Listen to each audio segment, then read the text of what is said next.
السلام عليكم ورحمة الله وبركاته. لما أصحابتنا قالقة كسر هذا assignment اللبعض كديارنا مادة جافا ما أنت وحن قاعدين دونا بكلاسة هلا سنة كقفك وجرو إن شاء الله وحن هرو استعماليني جافا assignments project لو يقانو كاس إن ما أنت نمر لبعض كسميسون دونا class كاسون ومقدر دونا assignment 1 أيان هسنا طبعا وحن أبورنا assignment 2 وحن هنا assignment 2 كدبنا finish ayaan dhihi doonaa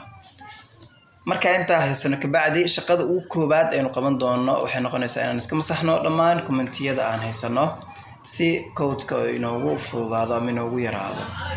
marka inta haysano ka bacdi waxaan samaysan doonaa hadduu ilaahay karaali noqdo constructor kaasoo naga saaciidaya in class-ka aan si toos ah ugu yeerno isla magaciisa constructor-ku wuxuu qaataa magaca class-ka isticmaalayso dabcan waxaan dhihi doonaa public marka inta haysano ka bacdi assignment kana soo koobiyeysanaa control v aan dhihi doonaa waxaan sameynaynaa marka inta marka haysano ka bacdi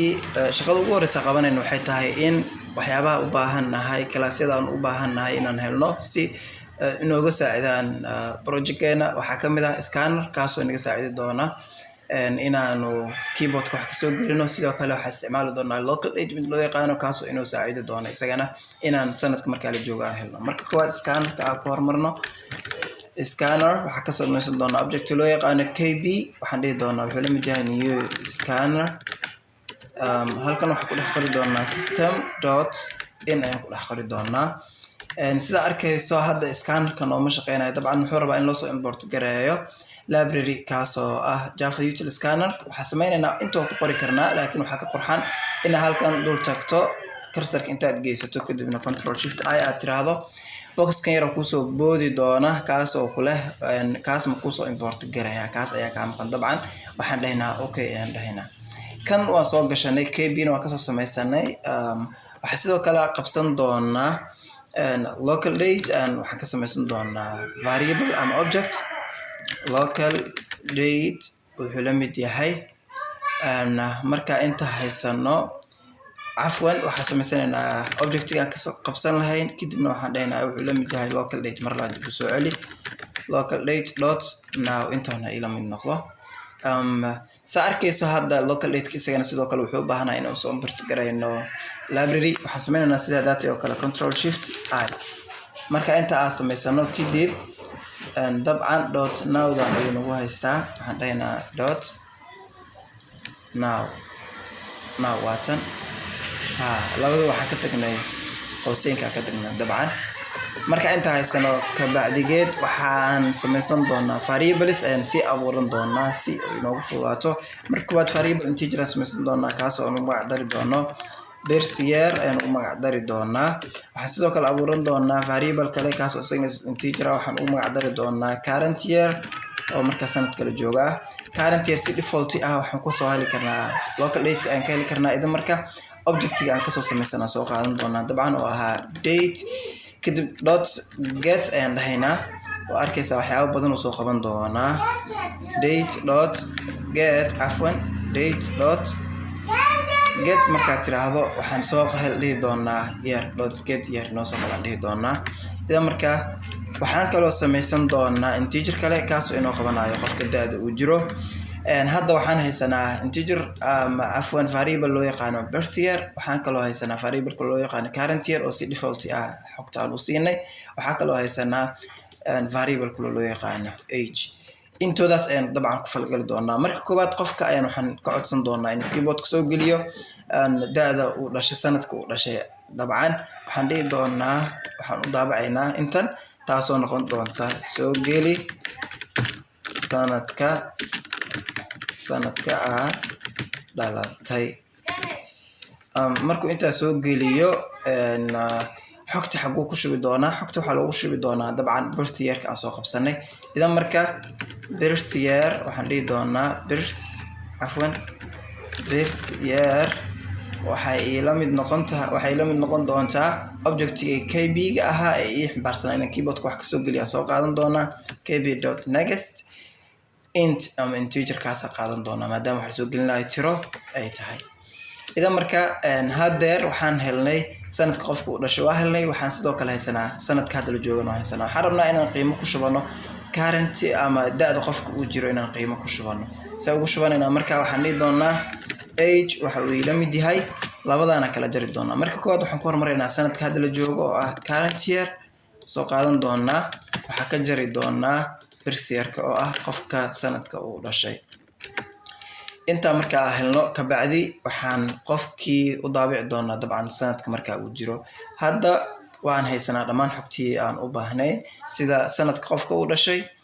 sanadka markan la joogo iyo da'da uu jiro oo ah wixii ka soo dhaxbaxa labadan markii la kala jaro dabcan shardiga ku xiri doonaa laakiin aan tijaabino aan tan soo kicino waxaan sameeynaa oo daabacaynaa soo daabacayaan dhigi doonaa da'daadu waa waxaan dhahaynaa marka inta haysan kadib halkan waxaan soo qaadanaynaa variable kan oo age ka ah aan soo qaadanayna dabcan plus plus aan dhihi doonaa maadaama labada dhinac waxaan kaga dari doono kadib dhankan kala imaanaynaa sano aan daba dhigaynaa waayahay intan bal aynu yara daabacno waxaan tagaynaa main objectigeena tagaynaa main projectgeena tagaynaa kadib meeshan new assignment oo assignment hore aan ka wacayna kaliya waxaan ka dhigi doonaa assignment 2 maadaama magacyadu isku mid yihiin hadda haddii aan kiciyo bal ila arag uu soo kici doonaa waa kan waa uu soo kacay saarkayso soo gali sanadka dhashay waxaan dhashay 1997 da'daadu waa 26 sano waa arkaysaa haddii mar labaad ku celiyo waxaa dhashay tusaale ahaan 2008 oo kale da'daadu waa 15 sano si sax ay u shaqeynaa laakiin haddii aan geliyo sanadka isla maanta la joogo dabcan wixii soo bixi doona isla arki doonaa haddii aan geliyo 2023 oo kale waa eber sano khalad waa idan marka qofka si uusan sidan oo kale ugu dhicin shardiga lagu xiraa shardigii ayaan ku xiranaa dabcan ila fiiri waxaan dagi doonaa assignment 2 kadib meeshan kaliya waxaan samaysan doonaa waayahay halkan aan imaanaynaa waxaan samaysanaynaa marka shardiga ku xiran doonaa dabcan waxaan dhahaynaa if conditionkeeda waxaa soo qaadanaynaa birth year oo ah sanadka qofka uu soo gelinayo qofka sanadka uu soo geliyo haddii uu ka weyn yahay ama uu la eg yahay current year-ka labadana qorta isku gelinayna yani haddii ay dhacdo inay isla ekaadaan ama birth year-ka uu weynaado maxaa sameysaa waxaa ii soo daabacdaa south afwan waxaa ii soo daabacdaa sanad sax ah soo geli sanad sax ah soo geli okay ama sanad kala joogo sanad ka horeeya soo geli sanadkan la joogo mid ka horeeya soo geli waa arkaysa soo ma idan marka intaas haddii qofka uu sameeyo ka bacdi waxaan u sameynaynaa else oo ah inta haddii uu kasoo gudbo lacala so qaybtana soo qaadana marka cut aan dhihi doonaa inta ku shubi doonaa bis waa isku dhamaatay systemka intaas ku egahay mar labaad kici aan dhihi doonaa isla aragno waa uu soo kacay dabcan hadda haddii aan geliyo 2023 waa arkaysaa sanadka la joogo mid ka hore soo geli waa uu diiday dabcan